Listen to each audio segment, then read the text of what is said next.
Please give a warm welcome to one of the Globe Busters, Mr. Jeran Campanella of Jeranism.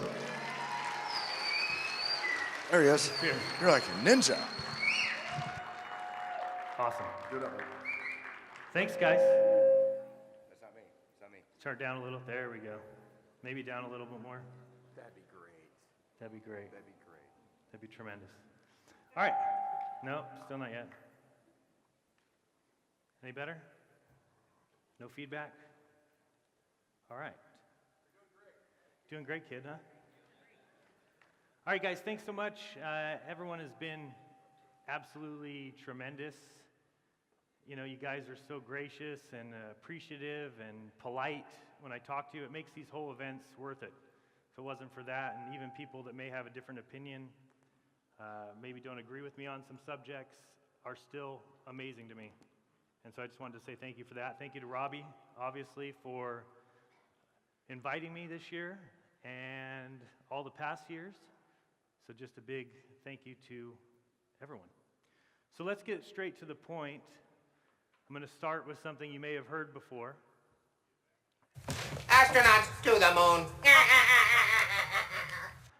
So many people don't know why I have that at the start of all my videos. I've had people ask before, you know, what is it saying? What is it from? If you don't know what it's from the movie Coneheads. Here's what's so funny about that. You have to remember, the Coneheads are aliens. They came from another planet. They read the newspaper that astronauts have gone to the moon and think it's hilarious. The joke only works if we haven't been to the moon. The joke doesn't work if we've been there. If we've been to the moon, the joke doesn't make sense. So, just to let you know, that's why that is, you know, at the start of all my videos. So, this presentation is called, you know, NASA Going Nowhere since 1958. A lot of people know that I did a movie, came out in July, NASA Going Nowhere. Thank you. Thank you. And I think the movie's important for people to watch. It more covers the presidents and how they each are involved. This presentation will be a little more high level, and I'll walk us through exactly what I'll be talking about, but let's start with my opinion of NASA. It's a good start. I think people know that. I also like to read quotes. A lot of people know about that. I think sometimes people say things a lot better than I could ever say it. So, Abu al-Hazen said, "The seeker after truth is not the one who studies the writings of the ancients and following his natural disposition puts his trust in them, but rather the one who suspects his faith in them and questions what he gathers from them. The one who submits to argument and demonstration and not to the sayings of a human being whose nature is fraught with all kinds of imperfection and deficiency. Thus, the duty of the man who investigates the writings of scientists, if learning the truth is his goal, is to make himself an enemy of all that he reads, and applying his mind to the core of the margins of its content, attack it from every side." And that's what I like so much about this community, if you want to call it that, content creators, YouTubers, is everyone's on the same page with attacking everything that they can find. Anything they turn up, anything they research, anything they study. It's very easy for them to simply accept it. That's what we're taught in school. Read a book, read a textbook, accept it, get good grades, answer the questions correctly on the test, move yourself up through the ranks. I think it's more important to challenge what's in those textbooks. That's how you find the truth. Another great quote by Plato says, "Those who are able to see beyond the shadows and lies of their culture will never be understood, let alone believed by the masses." And so that's where I place myself. I don't expect people to believe me. I say that all the time. I don't come across as an expert because I'm not. I'm simply observant, if you want to call it that. But I understand that if we can see past the shadows and the lies and the liars and the deceit, we shouldn't be expected to be believed, to be trusted, because people have been built up in the opposite fashion. They've been built up to think everything that they were taught is true, and anybody who comes in speaking anything different is obviously full of it. So we should recognize that, expect it. So, you know, Jeranism is the channel. Welcome to reality, as I like to call it. This is kind of the overview real quick. We're going to try and nail all these slides. There's a ton. I might not get to them all. If I don't, and I don't have a clock either, guys, just, you know. If I don't get to everything, then I'll do a video and we'll finish it off. So what I want to get to today is basically this overview. I want to talk about the lies, the media, the money, the education, the science versus the pseudoscience, the worldview, the medium, the tool, the start, the nonsense, the fantasy, and the ease of that fantasy, the astronauts, the lens, and then the answer. So let's start with the lies. The lies are everywhere, and they encompass everything. People know that. People have heard me talk about the multiple lies before, and they are many. Talking about sugar and tobacco science and public water fluoridation, global warming, climate change, GMOs, Monsanto. You have big pharma and medicine making us sick, right? Rather than healing medicine of plants and medicinal use of those plants. Healthy diet rather than doctors and their medicine. Health insurance industry and the medical malpractice that goes on. You have the biotechs, the pesticides, the EPA, the oil industry, the education system, false history that we're taught. Of course, Big Bang and evolution is an absolute and total farce. Common Core math is a joke. Student debt, and now the most recent college admission scams. You have the Federal Reserve banking system, which isn't even federal. Stock market and financial scams are everywhere. Is this a free society?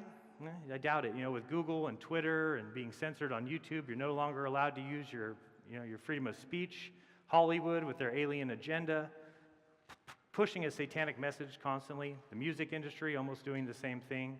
Kidnapping, human trafficking, child sex exploitation is everywhere. The sexualization of minors. And justice system, right, of these lawyers. The government, which means to what? Govern your mind. The mainstream media is their tool, giving us the fake news, IRS, NSA, DOD, CIA, all those things. Newspapers and magazines just being another branch of that media. Government contracts, completely corrupt, false flags, covert government operations. The entire political scene with election fraud and dishonest polls, the entire left versus right paradigm, completely false. The military-industrial complex, this fake war on drugs, weapons, arms, and dealings by our very own CIA. Unbelievable. The official 9/11 story, nobody's heard a bigger joke than that. And what makes you think, with all of those lies, that they're telling you the truth about space? A place you can't go, a place you can't test, you can't follow up on. You've got basically one agency and a bunch of government agencies behind them that tell us space is real. I think space is fake. In my movie, and I don't have the audio on this on purpose, but in my movie, please watch it if you want to see the audio here. It's very important audio. This is in the Intelligence Committee in 1975, where you have the CIA actually admitting that they have paid employees who work for our media agencies in both TV, newspapers, magazines. So imagine that.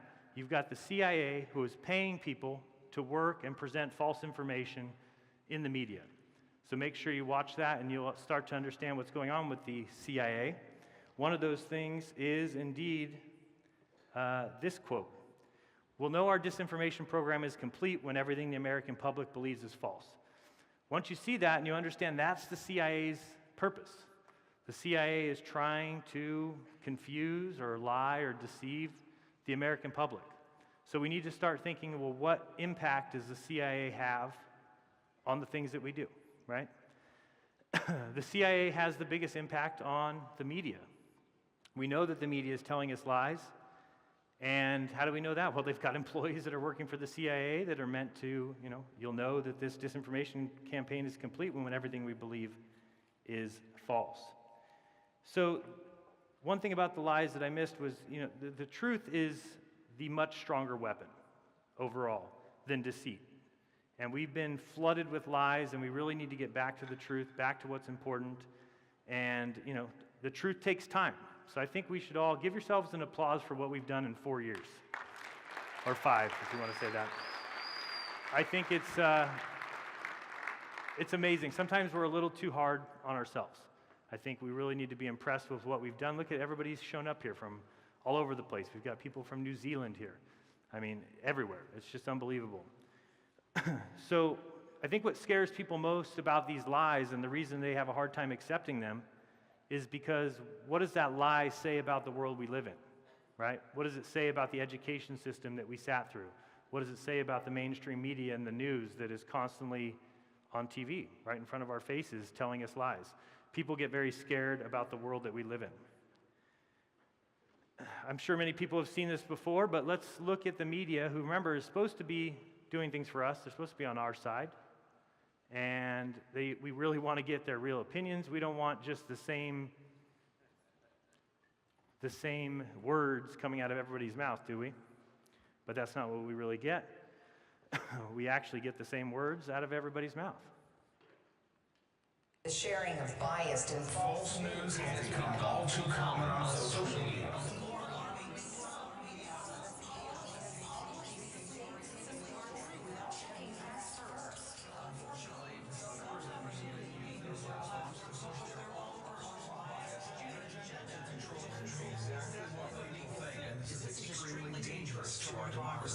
Yeah, I'd agree. It's extremely dangerous to our democracy when you've got the CIA feeding lines and a script to every single news agency in the world. How easy is that to perpetrate lies? Think about that. Every person sitting at home on their couch watching the news, getting the same information, thinking it's news, thinking it's on for your best interest, when it's not. It's for the controllers. We need to understand what's happened to the media, that they no longer work in the public interest as intended. So if the media is controlled, and we know that, if the media is controlled, then we can't believe what we see, right? We can't believe what we hear on the media, and obviously it would be foolish for us to do so. I don't know if anybody's seen this recently. I think it's important. I think it tells us a lot. This is the recent ABC News footage that has surfaced. It is a tape. Everybody seen this? Some people know. Let's watch this. So remember Jeffrey Epstein, who didn't kill himself. Of course you know that. And let's, oh, it's back, good, scared me. So let's watch this. This is a news anchor talking about the fact that she had the story on Jeffrey Epstein 3 years prior. 3 years. And ABC squashed the story. Why? Because they had too much information on the Clintons. Because they had information on the Queen or Prince Andrew and his dealings with underage children. And she's basically just going to tell us exactly what's going on. This is on a hot mic, if you know what that means. She's speaking off the air, but somebody caught it. The other thing that's crazy about this is they've already fired people over this leak. We should be embracing whistleblowers, people who bring stuff like this. This is what the news is supposed to be doing, right? What do they do instead? They fire people. So let's just listen. I've had the story for 3 years. I've had this interview with Virginia Roberts. We would not put it on the air. First of all, I was told, who's Jeffrey Epstein? No one knows who that is. This is a stupid story. Then the palace found out that we had her whole allegations about Prince Andrew and threatened us a million different ways. We were so afraid we wouldn't be able to interview Kate and Will that also quashed the story. And then Alan Dershowitz was also implicated in it because of the planes. She told me everything. She had pictures. She had everything. She was in hiding for 12 years. We convinced her to come out. We convinced her to talk to us. It was unbelievable what we had. Clinton, we had everything. Listen to what she says here. Pretty crazy. I tried for 3 years to get it on, to no avail, and now it's all coming out, and it's like these new revelations, and I freaking had all of it. I'm so pissed right now. Like, every day I get more and more pissed because I'm just like, oh my God, what we had was unreal. Other women backing it up. Hey, yep. Brad Edwards, the attorney, 3 years ago, saying, there will come a day when we will realize Jeffrey Epstein was the most prolific pedophile this country has ever known. And I had it all 3 years ago. This is interesting here. The thing is that we would make access to all of these high-profile. Well, then I got a little concerned about why I couldn't get on. So, do I think he was killed? 100%. Yes, I do. Because he made his whole living blackmailing people.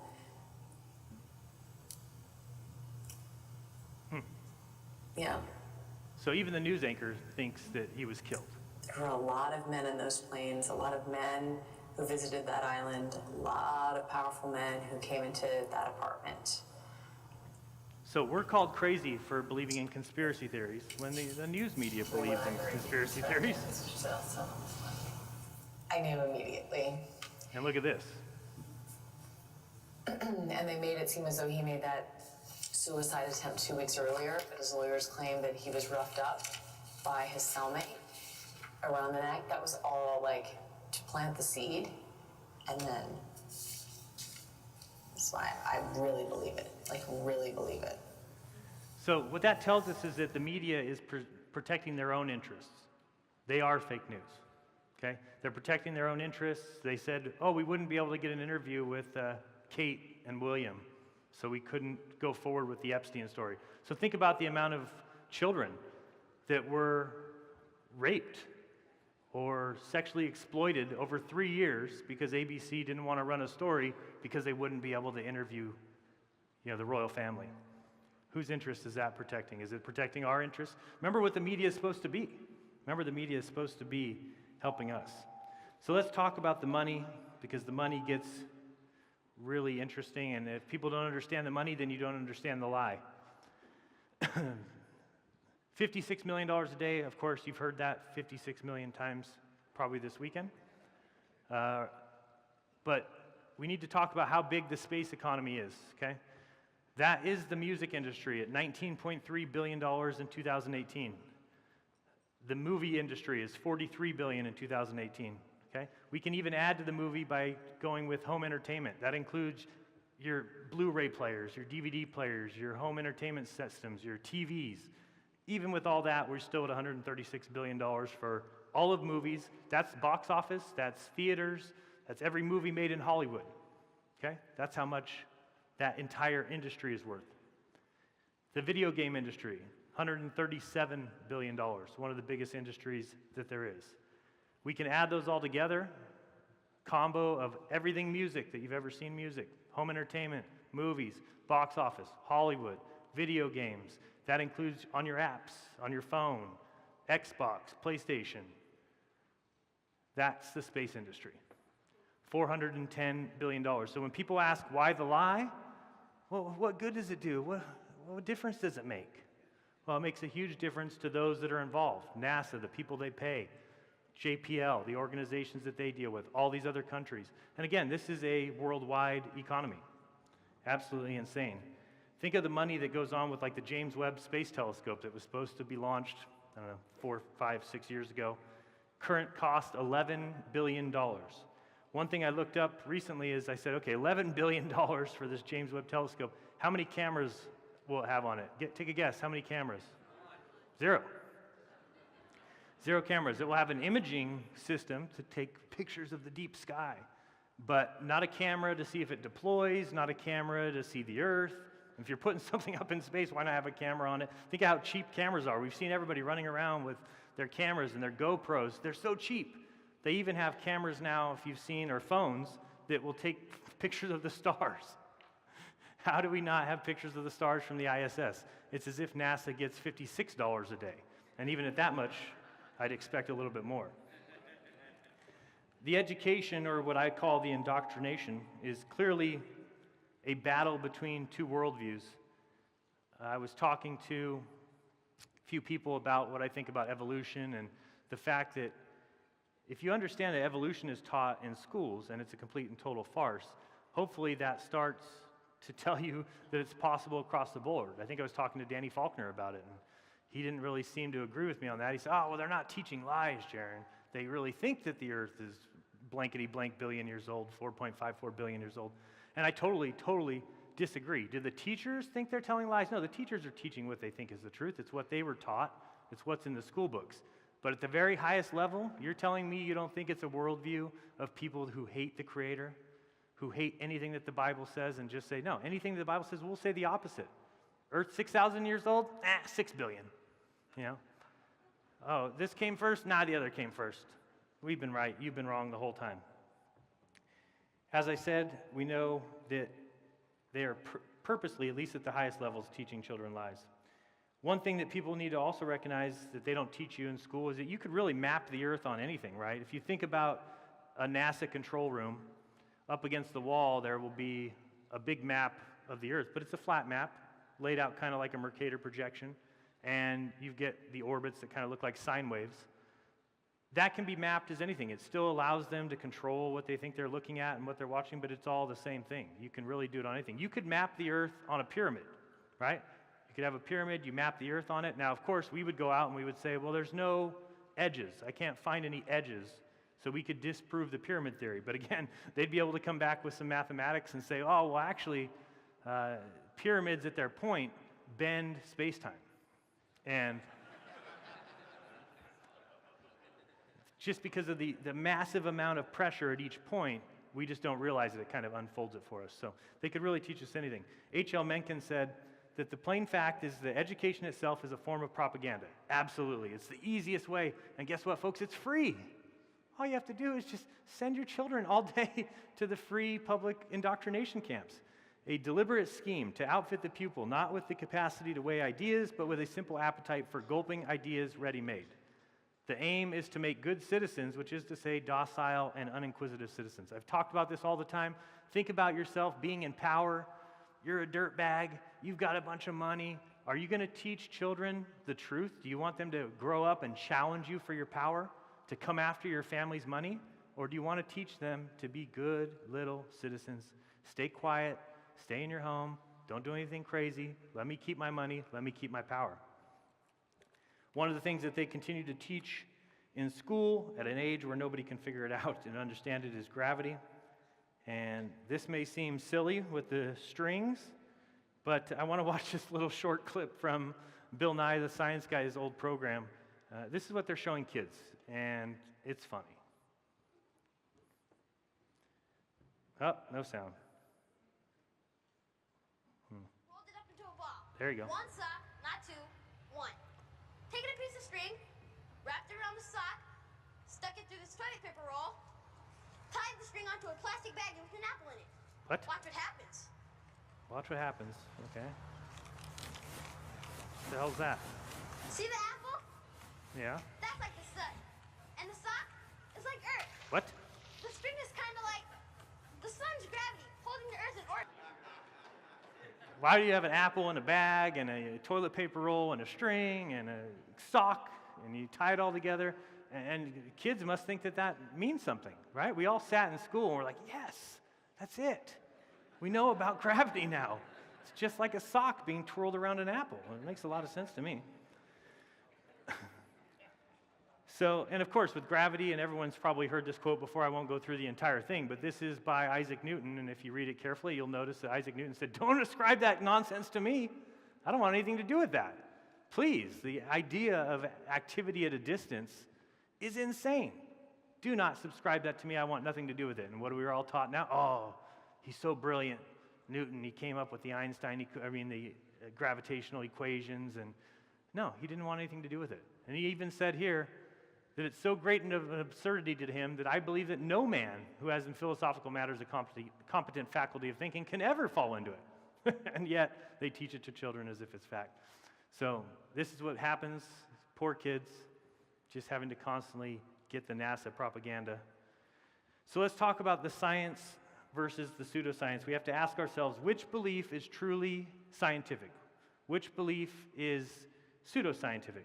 You know, the one based on empirical evidence, the one based on observations and actual experiments, or the one that's simply built on mathematical transform equations and garbage.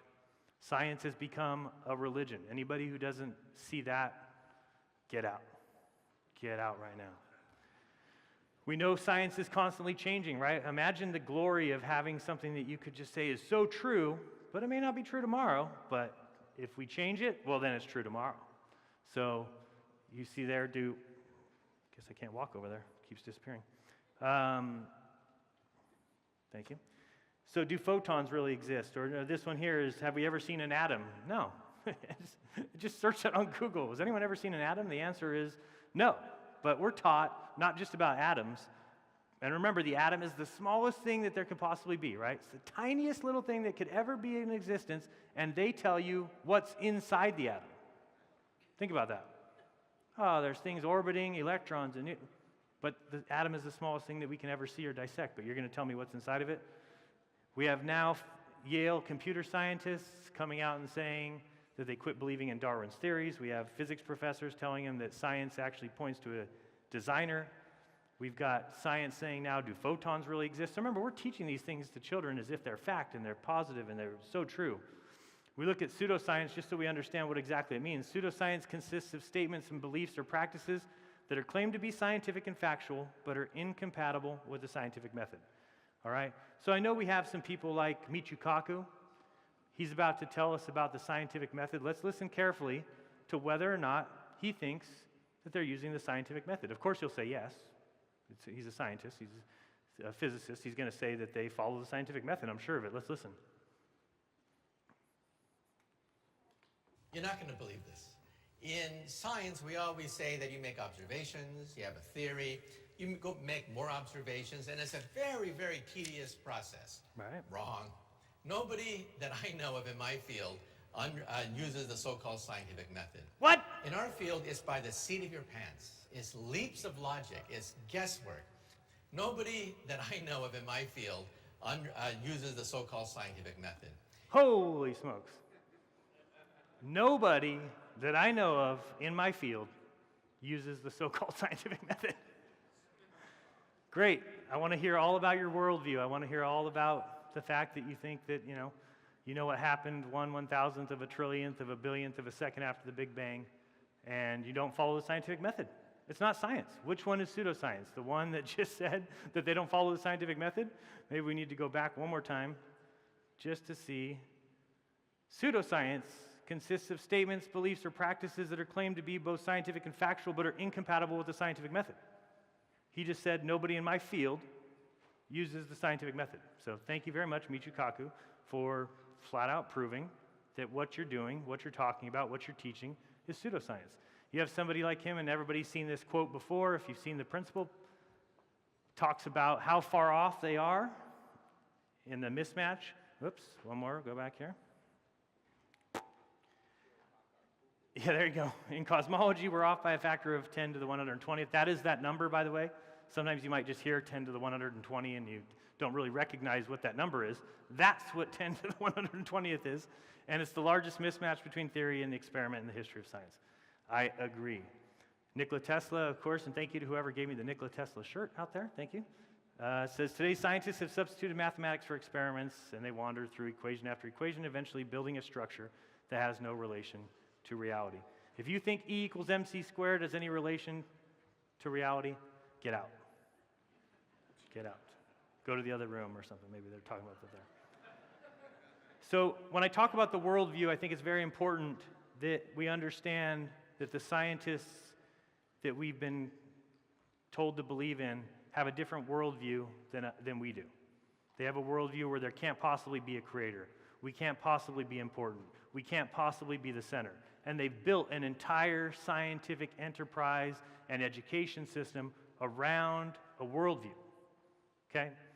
That's the problem. Such a great thing. Greg, I hope you're in here. Maybe Greg's in the other room. I don't know. But InfoWars finally starting to cover some of these topics. I really appreciate it. Let's listen to just a, yeah, thank you. Give him a round of applause.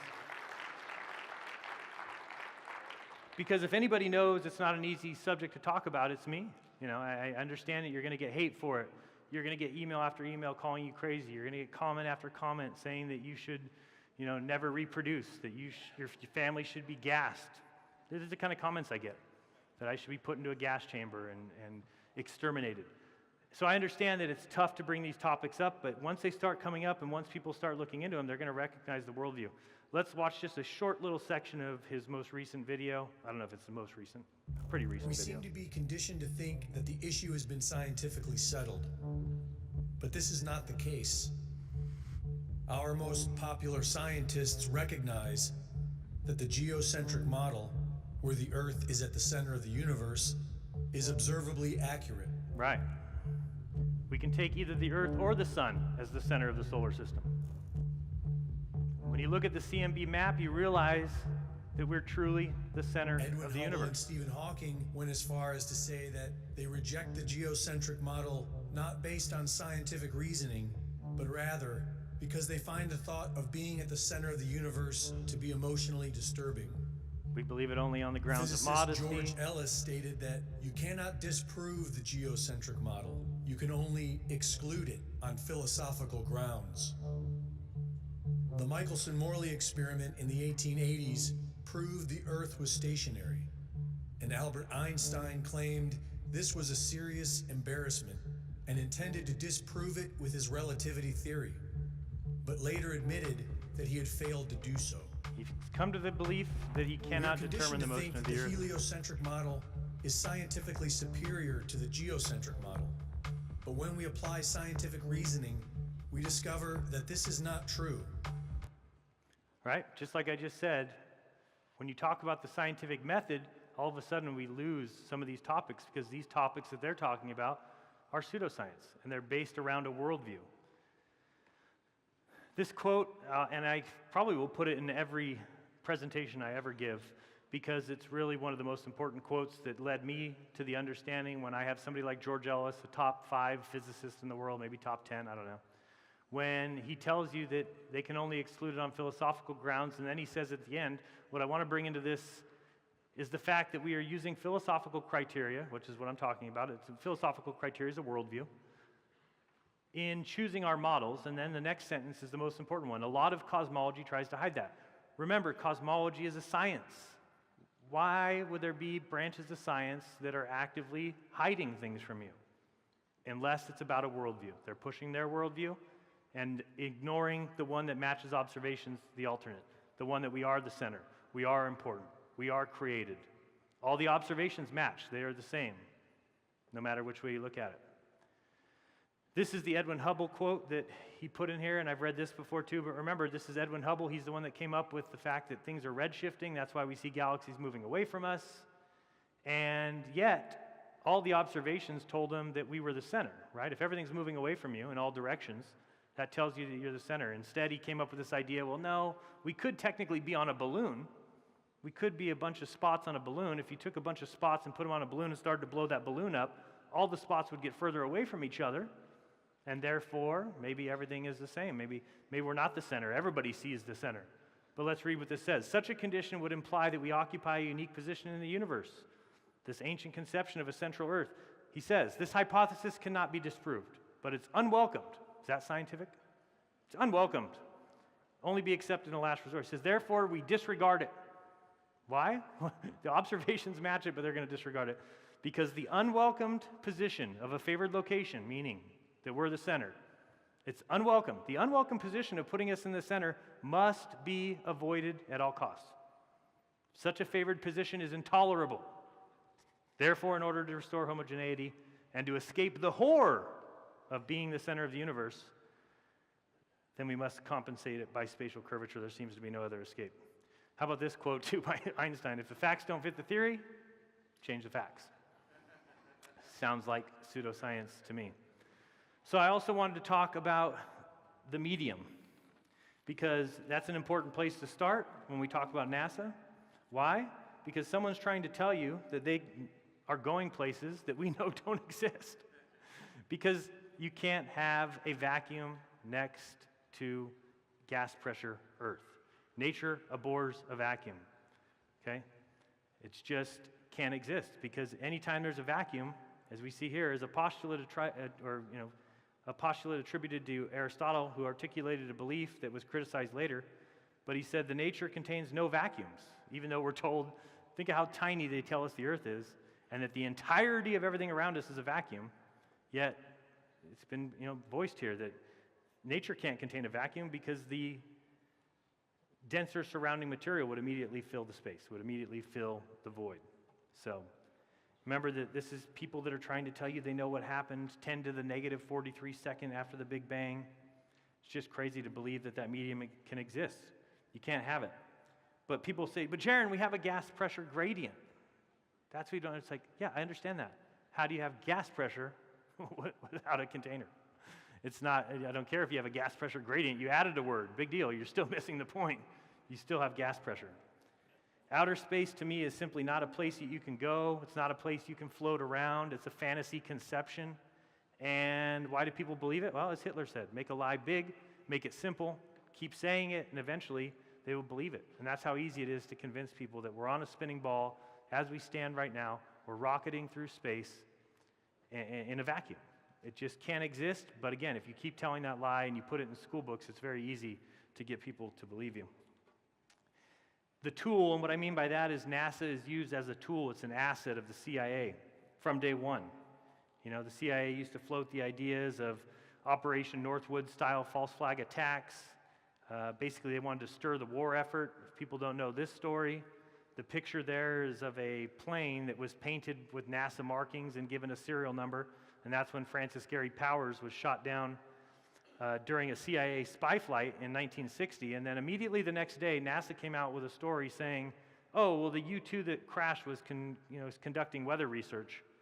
But then, so they painted it with U-2, they called the media by, and they said, here, this is the plane that crashed. Well, a day later, the captured pilot that was captured in Russia actually confessed, and showing the NASA and CIA were just complete liars. He confessed to being on an espionage mission by CIA. So we can see that NASA is just used as an asset to the CIA.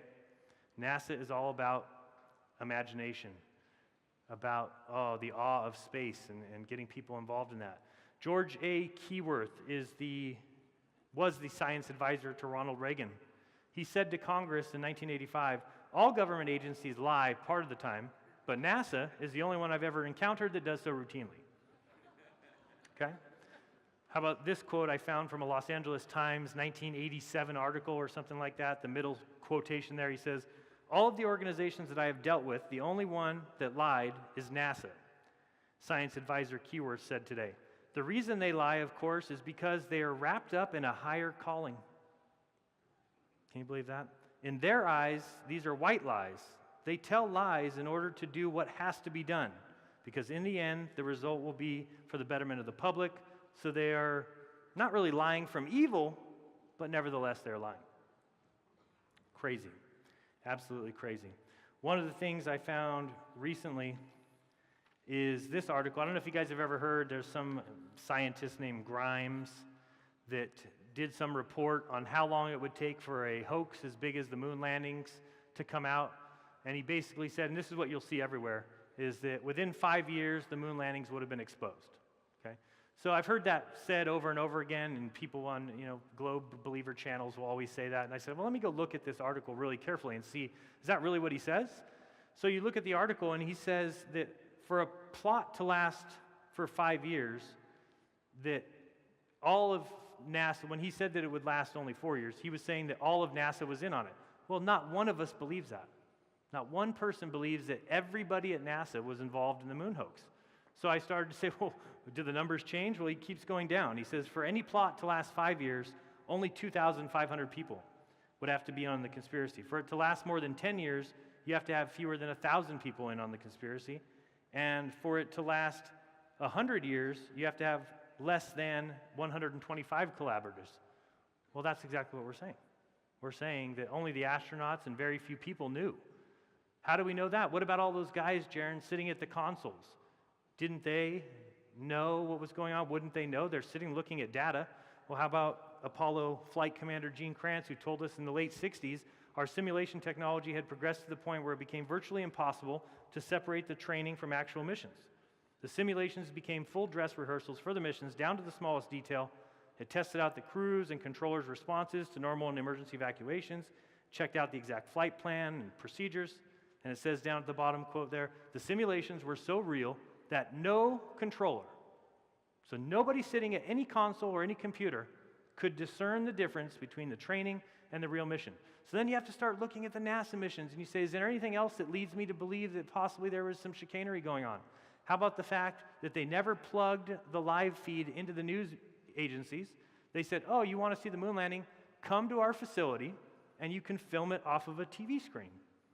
So you have one input coming from who knows where, and you've got all the media who are actually standing there with video cameras filming off of a screen. That's what we got for the moon landings. So there's nobody, so yeah, based on this guy Grimes' study, if there was less than 125 people who knew about the moon landing conspiracy, it could last 100 years. So unfortunately, we've probably got another 50 years that we're going to have to deal with that lie. We could talk about Kubrick and NASA. Everybody knows that story. Very important if you understand it and see what went on around that time with 2001, Space Odyssey, and what happened with Eyes Wide Shut. Very important to know that Eyes Wide Shut has a lot of clues and interesting information in there. He demanded in his contract that that movie was released on July 16th, 1999. Why? Because it was exactly 30 days to the date of the moon landings. Is that a hint? Is he trying to tell us something there? The other thing was 2 days or 4 days after he finished filming that, he died. So he never even got to see the movie released, but it was released as per contract on July 16, 1999. For 2001, A Space Odyssey, we also know what happened with The Shining. You know what I think is interesting? Because The Shining, I think, has a lot to do with the moon, right? There's so many clues in there that tell us that that's the case. And look at the name of the movie, The Shining. What do we all think shines? The moon. You have Danny, who stands up wearing the Apollo 11 shirt. This is not in the book. It's not in, basically, if you don't know, Stephen King wrote the book The Shining. Stephen King didn't like the movie. Why? Because of all the changes. He said, what are all these changes for? Why didn't he go off the book for the most part? A lot of changes. Like I said, the name itself. How about the fact that the actual room in the book is 217, not 237? So why did he make that change? Well, the moon is 237,000 miles away. Was it a possible confession? We know Danny wore the Apollo 11 shirt. He's sitting at the pad that looks just like the launch pad. He stands up, he goes to 237, and he's never the same. Changes him completely. We also have the character in the movie named Billy Gibson, who met Jack in room 237, very sinister character. There is no Billy Gibson listed on IMDb, but there is a Bill Gibson. The one crazy thing about the Bill Gibson listing is he's the director of the official documentary of the moon landings, 1969, Footprints on the Moon, Apollo 11. You tell me, is there something hidden there? That's when Jack descends into madness after he goes into room 237. There's an eagle on the shelf in the manager's office. He changed, another thing that's not in the book is the idea of the twins. And the twins mean Gemini, is it because of the Gemini program? The Photoshop at the end of Jack, everybody's seen it, he's making the Baphomet hand signal, and I think that the date on the photographs is 1920-something, which is impossible if you follow the movie story, but it also is showing you that you can easily Photoshop people into scenes. That's basically what the end of the movie's about. How about the movie Capricorn 1? Everybody seen it? If you haven't seen it, you have to see it. Please do. I think you'll see it after this. It's written by Peter Hyams. He wrote the script in 1972. Okay, can't walk over there. He wrote the script in 1972, and he was a reporter for CBS TV. He wrote the script in 72. Why? Because he was in charge of filming the moon stuff. And he started asking himself the question, well, wait a second. Is it possible that a fraudulent space act could be committed? He said, absolutely it is. He says, I was thinking how easy it would be to manipulate an event in the television age. All right, you couldn't invent the Olympics, which we know, right? Because people actually attend the Olympics. But he says, but because there would be too many people watching. But there was one event of a really enormous importance that had almost no witnesses, and the only verification we had that anyone reached the surface of the moon. And then he tells us, did the early part of the Vietnam War teach us anything? He says, think of it. A country was bombing another country for 8 months without anybody knowing about it. Think of all the planes involved, all the barracks that had to be built, all the beds that needed to be made, all the meals that had to be cooked. My idea was peanuts besides that, and much smaller in scope and probability. What he tried to do is he tried to pitch this movie, and over again, they told him to get out. Say, get out of here. We don't want anything to do with the movie. It wasn't until he made a few other movies, and they started making money, that a British company picked it up and said, okay, we'll produce it. But no American company wanted anything to do with that movie. So check it out if you don't know what it's about. It's about them faking a mission to Mars. One of the funny things, if you look in the lower left-hand corner of the movie image there, it's funny that it's Mars, but that's a lunar lander on the moon. But it's called Capricorn 1. It was about a fake Mars mission. What he says there is, he says, and remember, this is somebody who worked for CBS TV, eventually quit to make this movie. He says, we sit there watching this box all day, talking about the TV, and somehow we believe what it tells us because we see it. We're trained, conditioned in that way. I know it can be a very biased machine because I've worked for it. I worked for it during Vietnam, for instance, back in the 60s. Before I went, there were all these televised interviews with soldiers who kept saying, it may be a dirty little war, but it's the only one we've got. Come over here, see the great job we're doing. Once I got there, I found out nothing but guys saying, get me the hell out. This is just more stuff about the media. telling people that, oh, our troops are loving the war and they're doing it for the right reasons and you should contribute. And yet, when you go there and you find out all these soldiers are there, they don't want anything to do with it. So this guy saw all that, saw the moon landings, and then made the movie Capricorn 1. And he says at the end here, just don't believe everything you see, don't disbelieve it, but don't believe it solely on the basis that's in front of your eyes, because here in this movie, I show how it's possible to alter what you see. I don't think that's a paranoid point of view, and neither do I. I probably could go on forever, guys, just so you know, and I don't have a clock. So I'm going to keep going until somebody pulls me. All right, thank you. All right. So let's talk about the start, you know. NASA has been used as a CIA asset from day one. It's a propaganda source. If you don't know about Wernher von Braun, you should. Obviously, I think a lot of people do. I get a lot of people telling me, well, they don't think Wernher von Braun was a Nazi. They don't think he started NASA, and they really need to do that research themselves, and they will see exactly what I'm trying to say. Let me see here. So we know what he did with Disney, right? And they don't realize that it was Wernher von Braun and John Bruce Medeiros who were at the helm of the Army Ballistic Missile Agency when it became NASA in 1958. And of course, we know 1958 also happens to be a year before the Antarctic Treaty. Was it all done for a reason? We don't know. So we get into the nonsense, is what I'll call it, and there's a lot of it, right? The entire space program, in my opinion, is simply entertainment for the animals on the animal farm. Fortunately, that's us. But it's just entertainment for us, and how do we know? Because they hide these constant symbols and signals in there. Number one thing, I cannot believe that the NASA Medal of Space Honor, or what is it called? Congressional Space Medal of Honor, is clearly a satanic star. Clearly. It's not even a question. It's just clearly that. Again, are they doing these things on purpose? I just, the last thing I would ever do if I'm a space or anything, let's put a satanic star on our medal. But you can see all the Illuminati symbolism, the pyramid with the removed capstone. It's just clear, constant. It's devils and dragons, and we see the snake tongue. It's just constant. If you can't see it, I don't know what you're thinking. Obviously, we've seen all these crazy videos. Here we go. Everyone's seen that. It's really sad that people will believe this stuff.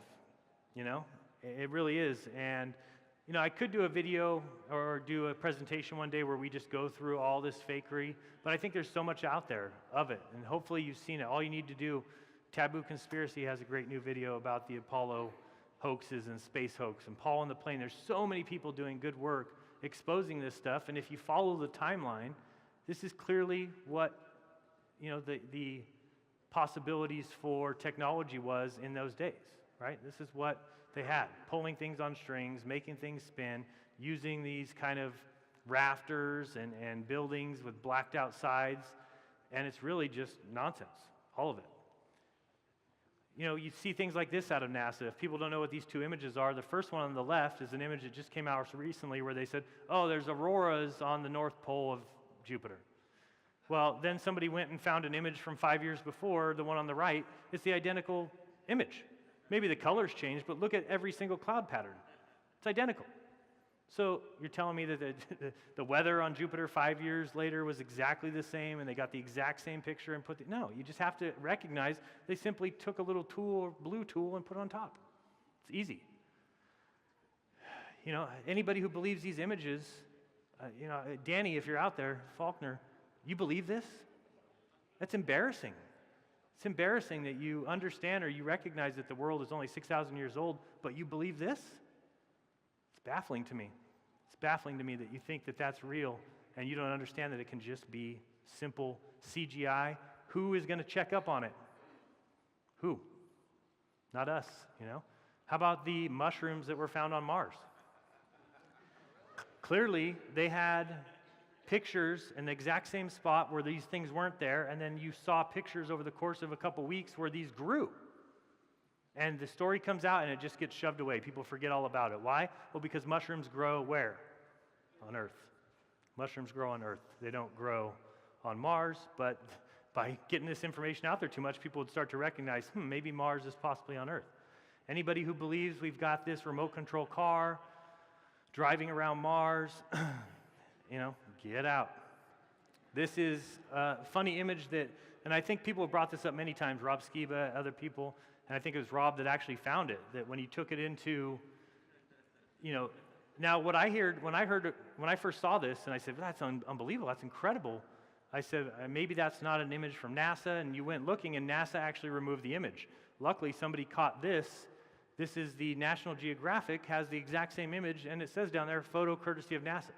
So you can't find that image anymore on NASA's site. They've removed it. Yet you can find the National Geographic saying, hey, here's this picture of the moon, and we got it from NASA. So good thing that they did that. Satellites in space? No. Satellites in the atmosphere, in the upper atmosphere. I don't think people realize how easy it would be to have everything that we have, GPS, you name it. All those things would be very easy with just a couple balloons. I was doing the math yesterday, and I think that with just like 6 balloons at 120,000 feet, you would be able to supply all of Texas with everything that satellites provide. Which one do you think is cheaper? Obviously, they've got satellites that they send up, they say cost $150 million, yet you can send up a balloon holding 8,000 pounds for probably 10,000, 20,000, 50,000. Seems like a very good way to screw people out of money, if you ask me. So yeah, there's these other images. We know that they've been using balloons forever. Right now, above our heads, according to technicians and people that we've talked to, there's over 50,000 balloons. Did they teach you that in school? They didn't teach me that. They told me everything runs on satellites. Satellites provide everything. People think that their phones run on satellites. But yet we know that NASA has used their balloons for a long time. Google's now using the Google Loon balloon. The NASA balloon in the upper middle there is from a long time ago, and that supposedly went 1,000 miles high. But imagine if you had that up there, how easy it would be to send signals, bounce signals, send a direct TV signal up, bounce it to a bunch of people's home satellite dish, and people think that they're getting satellite TV. More just insane pictures. If you think that that's a satellite on the right, oh boy. If you think that that's the night view of Earth or a night view of Florida in the lower right, or if that's a satellite in the lower center, or if you think that's at the moon, I just can't see how you think that. We know that they've been faking this stuff, and they've got these simulations and these models, and they've been doing it forever. When you take it into computer enhancement and you can see the shadow on the ceiling, that wouldn't be there if we're talking about the blackness of space. There's nothing to reflect off of. How is that possible? We have, okay, I know better to go over there. So yeah, we just know these guys are painting, details, so minute details. They've basically taken a photo of the moon, zoomed in as close as possible, gotten all their details down as best they could, and then they painted it on a sphere, a projector sphere. And then you've got the track around the side there where you can run a little car with a little camera. You can make the moon landing look possible easy. There's a lot of images like this. People come and say, well, Jeran, doesn't that look real? And you're looking at it, you're like, yeah, that does look pretty real. And then you see that, and you're like, oh, that's why. Probably real because it's made of clay. Seems to make sense to me. If you think this thing flew or will ever fly again or is there, curtain rods and gold foil and I don't know what that is, cardboard and duct tape and maybe. Yeah, it does. We see these kind of videos of these guys, dancing on the moon where clearly they should be falling down if they're not connected to some sort of string, connected to some sort of balloon. A lot of people have different opinions on what exactly is going on there. I'm somebody who tends to think that they're either jumping with a balloon on their back. Something I've wanted to try before. I don't know how possible that would be. It would have to take a room like this, but imagine you strap up a nice helium balloon to yourself and see what it would like. You just need to play with the weight of it until basically you're at 1/6 the weight, right? If you're going to tell people that it's 1/6 gravity on the moon, tie a balloon to me, put me on a scale until I'm 1/6 of my weight, and then let me jump around and see how that looks. Something maybe in the future. I found this, when you go off and you're watching this thing, remember supposedly they have this camera from the moon, it's panning, it's showing it. But clearly if you look at the left, and the video's not that great, but if you look at the left, that's the view from the cabin, but from the ground, the thing clearly tips over. And remember, these guys were in there, they didn't even have a seat. There's no chairs in that LEM, or the part that took off. And if it tipped over, they would fall on each other. Neil, Buzz would be on top of each other. When you see simulations like this and you see that they're just hung from rafters, it makes it make a lot more sense when you see all their plans for their projector spheres and their docking simulators, and they're always taking place in these planispheres where it'd be very easy to fake, just too easy. You've got the lie hustlers, or otherwise known as the Mythbusters, right? Sorry. The Mythbusters. One of the things that they came out and said is that the lunar laser reflectors, the retro reflectors, are proof of the moon landings, and they always seem to fail to admit that in 1962, 7 years before they put the reflectors there, that they had multiple colleges that bounced beams back from the moon. So it can't be proof that you went to the moon if you're able to do something now that you were able to do 7 years before you supposedly went there. If we do need some proof that the Tesla Roadster is in space, I found this. There it goes. So Dave, you were wrong. Clearly the Tesla is in space. And so let's talk a little bit about the fantasy and the ease of that fantasy. I mean, Mars is easy to fake. Put a couple cameras up in northern Canada, be very easy. For me, the biggest one is the ISS. Obviously, that wouldn't be so easy to fake if people paid attention to what exactly they're showing us, and we'll talk about that in a second. One of my favorite new quotes is by Immanuel Kant, who said, "Appearance, as long as it's employed in experience, produces truth, but the moment it transgresses the bounds of experience and consequently becomes transcendent, it produces nothing but illusion."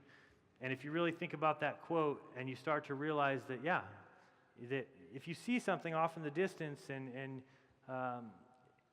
it can produce truth as long as you can experience that item. So what have they done? They've lied to us by making you think that you're experiencing these things. Go to Florida and you can watch a rocket launch. You can watch the shuttle launch. And when you do that, people get confused because they say, okay, wait, appearance, as long as I can experience it, produces truth. And they think that that's what it's truth. But what you fail to realize is you're not really experiencing it. They're faking it. They're putting it on TV. They're showing you in web videos. It's not real. And they say that, the moment it transgresses the bounds of experience, which we need to recognize what that means, that we're never going to experience a planet. You're never going to experience space travel. You're never going to experience galaxies or galaxies crashing or supernovas or how much does a supernova weigh or how much a nebula weighs. And so they tell you all these things, and you need to recognize that they're beyond the bound of experience, and so they really produce nothing but illusion. It's just simply not true. This is a video that people have seen me show before, but I just wanted to show the absolute ease. Oops, did I go too far? I did. Sorry, we're going to try and get this to play. There we go. So in this video, I just try and show people, and I should have cut it a little bit, but it's just of my old house. But really, I want people to see how incredibly easy it is to fake the things that people tell me. Space is real because we can see the ISS. Space is real because we get video that's supposedly of the ISS. This is of me in my living room. This cost me 99 cents. It's 99 cents to buy a green poster board at a Dollar Tree or something. And I simply taped the green poster board behind the window, right? And you use chroma key, and you can produce whatever you want.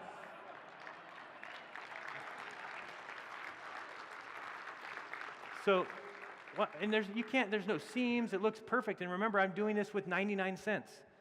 Imagine if I had $56 million a year, not even a day. That's a $56 million view. Gee, yeah, exactly, for 99 cents. So I think that once you realize how easy it is to fake these things, and it seems like it's, the ISS came out right at the same time, about 20 years ago, that these kind of things like chroma key came out. Green screening, so it all coincides with the timeline too perfectly for me, too perfectly, that we didn't get really any good views like that from space until the time frame came out that, green screen and chroma key started coming. So when you see these images from the ISS, you realize that, yeah, maybe that looks a little better than my version, but my version was 99 cents. So I don't expect it to look as good. But it'd be very easy to fake that, and it looks the same. Hey, can you tell if there's, the sides look fine? It could be done with chroma key. It's very simple. And again, if we can't experience that view, if we can't go out there and look at it ourselves, then all we're producing is nothing but illusion, right? You get pictures like this where clearly we know that they're using fisheye lenses. Beyond fisheye lenses, they're like egg eye lenses, or I don't know, it's just egg, and you can see the curving of the craft there. It's just all fisheye lenses. We get very confused by these, people do. It's just insane that people believe that's a satellite or the Hubble. I don't believe it. So I wanted to talk about the ISS. You know, it's been in orbit, like I said, for 20 years. And there's no 24/7 camera, as I've said many times, showing the Earth below. And anybody who can't recognize that there's a huge problem with that you've got this craft that's supposedly in orbit. What do they tell us? That they're switching cameras, or that it can't pick up from the night side of Earth. However, they have 8-hour spacewalks where the whole thing is on the screen. So how are you able to have a spacewalk where the feed is continuous for 8 hours, but you can't even keep a continuous feed for longer than 90 minutes on the ISS? It absolutely makes zero sense unless they're lying, and they know that you'd be able to see from the ground that they were lying, and that's why during the day you can't see the ISS above you, but they'll show you pictures from the ISS during the day.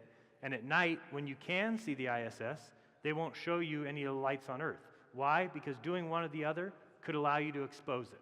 And that's where you need to recognize that the only reason that you would do that is to really confuse people, right? Oh, you can see it during the night? Okay, well, then it doesn't show lights, because you'd be able to verify. You'd be able to match, and I think that's too difficult for them to do. Of course, you see articles like this that come out. NASA has attached HD cameras to the outside of the space station. They stream it live 24 hours a day. No, they don't.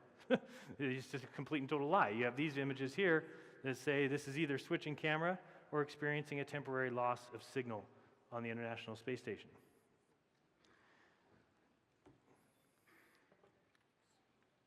This is another image that's just CGI. I had somebody actually send this to me and tell me that they thought it was real. And, did a little bit of research to find out, no, this is completely and totally fake. It is just CGI. Yeah, I know, you think. But again, this is very easy for somebody like Eru to do. Eru could do this in minutes. Give him $56 million a day, The thing is, the problem that we have is that people think nowadays that they're not able to question facts. And that's the problem, because we've got now the world that if something is deemed a fact, which means it's in a school book, it's taught to you, it's told you as a fact, people basically fall and worship before it, right? And usually with no questions asked. They're just, it's a fact, you can't argue it, I can't even question it. But people need to recognize that they don't need to accept facts, okay? You don't need to. It's okay to question them. It becomes simple to get people to simply accept facts. This is a hard one to see. You might not be able to see it, but basically I'm able to walk out with my iPhone from my garage, which is well lit, walk outside and see the ISS with my camera. But there's no camera on the ISS that can see any lights on Earth. If you just think about that, it doesn't make any sense. There's no way. It's a tiny little light. You've got entire city lights, okay? And you're able to just look up, and I'm able to see the ISS quite easily. They should be able to see lights. We know that they train in a pool, right? As I've said before, the one thing about NASA that we need to recognize is that for them, and this is why it's called NASA Going Nowhere since 1958, if you understand that they don't really need to go anywhere. They're able to do everything on Earth and just convince people. We know we've got the pool. One of the things I've showed before, if you look at the Vitruvian Man in the upper left-hand corner, there's a rocket breaking through a glass dome, a glass ceiling up in the upper left. It's funny that that's on the wall at the Neutral Buoyancy Lab. These other two images here just show you how easy it is to even use green screen in a pool. So you can start to see how easy it would be to have these little spacewalk missions. You've got the Earth rotating underneath it.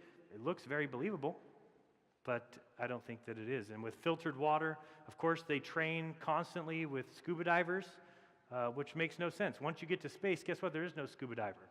So when they're swimming around the pool, they've got scuba divers that are kind of carrying with them. You can see the scuba diver even in the painting, bringing a tool. What do I think's happening? I think those scuba divers are there even when we don't see them. They're just simply edited out. It's very easy. Again, just like a green screen, you can put that scuba diver in a green uniform. You would never see them. They'd be completely invisible. They could be carrying the astronauts around doing spacewalks. You would have no idea. You would have no clue. One of the reasons I know that they're using green screen is if you look at the bottom row of screens, the second screen, and there's also one a little bit further down, you can tell that they're using PNG. That's a PNG image. That's how you make green screen, right? You have the one form. It just tells me that there's no reason for them to do that if they're just watching them, act in a pool. This is another thing that's important to understand. I found this a while back, and don't worry, we're almost done. I'll actually After get through it all. $60-odd billion spent for manned spaceflight by NASA, it has been determined that man is truly confined to this Earth. The incredible secret concealed from the tax-paying public by both NASA and its congressional masters is that man cannot participate in long space expeditions. So that's from a documentary from 1967, I believe, where they're basically admitting that that human beings cannot live outside this Earth. They cannot travel in space, but yet NASA comes out and continually tells people that we can, that we do. Again, for what reason? I don't know. They want people in the STEM research. They want people inspired and believing in the nation and how great the ingenuity is. This is what I challenge NASA to do. I mean, imagine how much ingenuity it would prove to the world and how great the United States would be if they simply sent a craft real quick, put a camera on the moon that I talked about before, and show the Earth. I mean, it'd be so ridiculously easy. So would traveling to the moon, if you really think about it. Really think about what they tell us they do. They basically say once you get a craft to a certain speed, that craft gets into an orbit, and from there it just goes in orbit, right? So okay, you build the rocket, you blast it off, it goes into orbit, it's orbiting. All you need to do from that point is fire one more time, fire it off towards the moon, and then you're just flying. You don't even need fuel. You're just out there in the vacuum of space, heading towards the moon. You might need to make a few course adjustments, which they do with their little hydrogen, splatter things. And then you get to the moon and you land there, and you've done it before. You did it 50 years ago. There's no way that it would be, it's going to be till 2024. We threw away that technology. We can't do it anymore. It's just, if you believe that, you're simply falling for deception. When we talk about the astronauts, and I've always talked about should Armstrong be trusted, I don't have the volume on this just because I know you guys have heard it a million times, but maybe I don't even have the video. But everybody's seen the video that's there before is the one of him not swearing on the Bible. I've never understood this. I mean, if you ask me, Jeran, did you do a presentation in Dallas? And I said, yeah, I did. Just did. Swear on the Bible that you did. Okay, I'll swear on the Bible. Why would I, for what reason would I ever say no? And in that video, if you've never seen it before, you've got Bart Seibel asking Neil Armstrong, swear on the Bible that you went to the moon. And he just won't even get close to him. He'll just back away. He then offers him $5,000 for a charity of his choice. He's got $5,000 in cash in his hand. Just swear on the Bible that you went to the moon. And he won't do it. And I've thought about it over and over again, and the only way that makes sense is if he didn't go. It's the only way. If you went to the moon, first of all, you'd love the $5,000 for a charity, and also, how easy would it be to swear on the Bible? But if you're brainwashed to think that you went and you're not really sure, maybe you've had some dreams that maybe I didn't go, maybe they use some brainwashing, maybe they use some hypnotism. With hypnotism, you can do anything to somebody, especially if they're open for it. So when I hear stories about 4,000 astronauts, 4,000 applicants, only one of 4,000 gets selected, it'll be very easy to bring these 4,000 people into the office and find the one that's the most ready to be hypnotized, the one that's most available to have their mind completely controlled with, think about Tavistock, think about some of these mind control MK Ultra stuff. Yeah, it'd be very easy. And what would that show us? Well, we would notice that the astronauts wouldn't be too smart, right? And that's what we see. The astronauts are brain dead, if you really think about it. I mean, I've never heard an astronaut be able to communicate well. And I certainly don't think I communicate well, but I also think that, I could go neck and neck with some of these astronauts, but I also don't think that I would be the number one out of 4,000 applicants. So when I see things like that, I just tend to believe that these are the people that are most available and ready for their mind to be controlled, and maybe they believe they went, maybe Armstrong believes he went. I don't know, with the Buzz here, and I like his shirt, he says, you can bet your ass we're liars. But he says, maybe I made that. He says, my mother, and I've talked about this before, but imagine, are we supposed to trust this person who tells us that my mother once took too many sleeping pills and my father had to rush her to the hospital? We all pretended that her overdose was accidental, but I think we knew that it wasn't the case. In May 1968, so we're talking about a year before he went to the moon, Mother's second attempt at an overdose proved fatal. Okay, so his mom killed herself. Even then, my family and I preferred living in denial and never openly spoke of how she died. We asked the coroner to list her death as a cardiac arrest, and the coroner graciously complied. So it just tells me that he's just okay with just lying. My mom died this way, but we told her this way, and you guys think we went to the moon, we really didn't, but believe what you want. We've all seen this image a million times. Watch the video. You can find they basically glitch out, and I've watched this video many times before. Nothing in the background glitches. I've seen glitches in live sporting events, and the whole screen glitches. There's never a play in football, if you watch a football game on TV, that something happens on the screen and all the players glitch out, but the screen stays fine, or the field. That doesn't happen. If you're going to have a glitch, you have a glitch of one of the feeds. Well, when you're looking at a football game, you're watching one camera showing the football game. It's one feed. When you're watching the ISS, I'm telling you, you're watching two cameras. You're watching one on the astronauts, and you're watching one that's on a green screen. And if one happens to glitch and the other does not, this is what you get.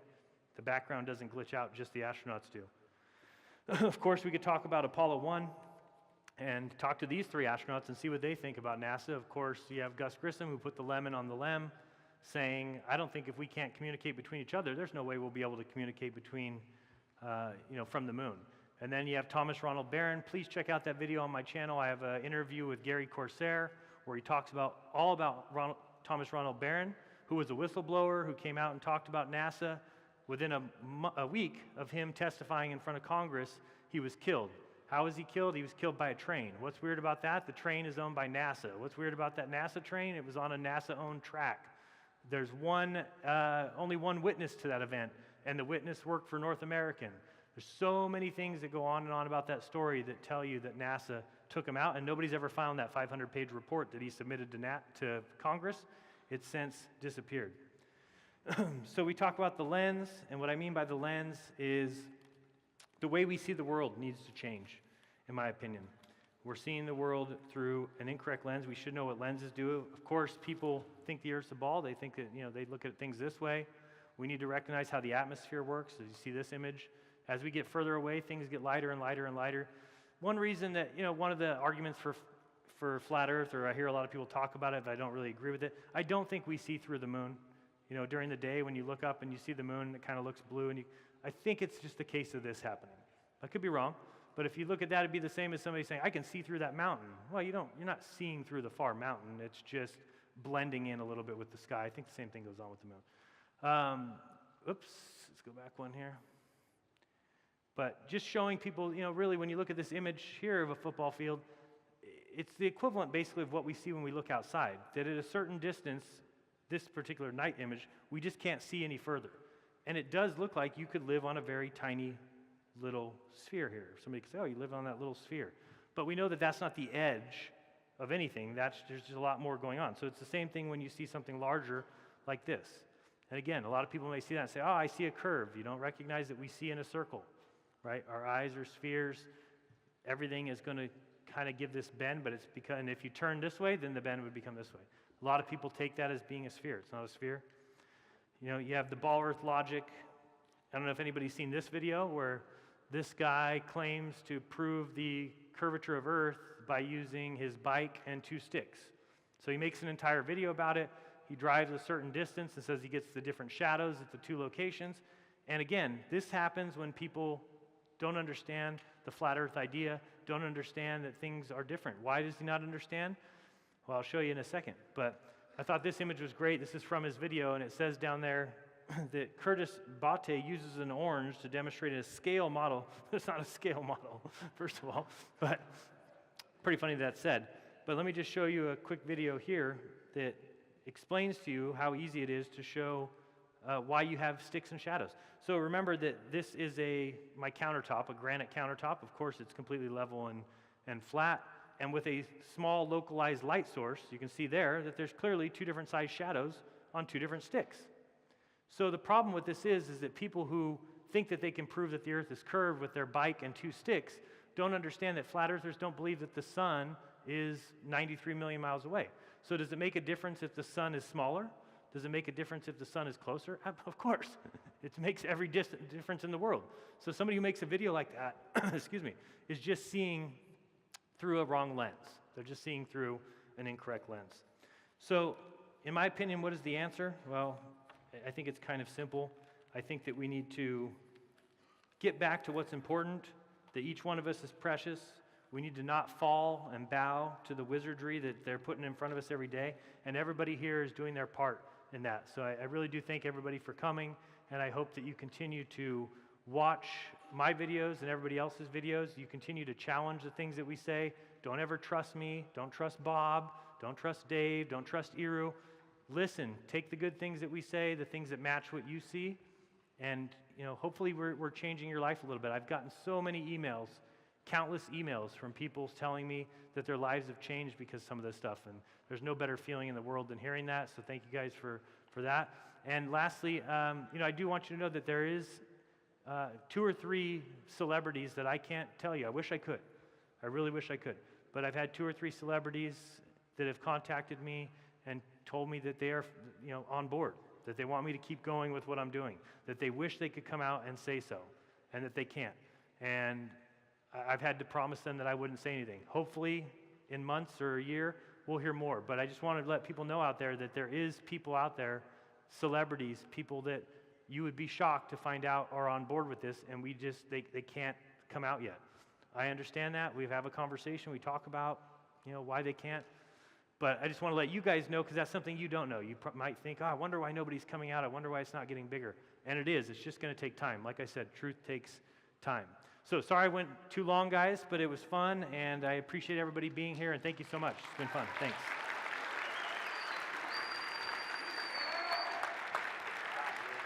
Thank you. Good job, man.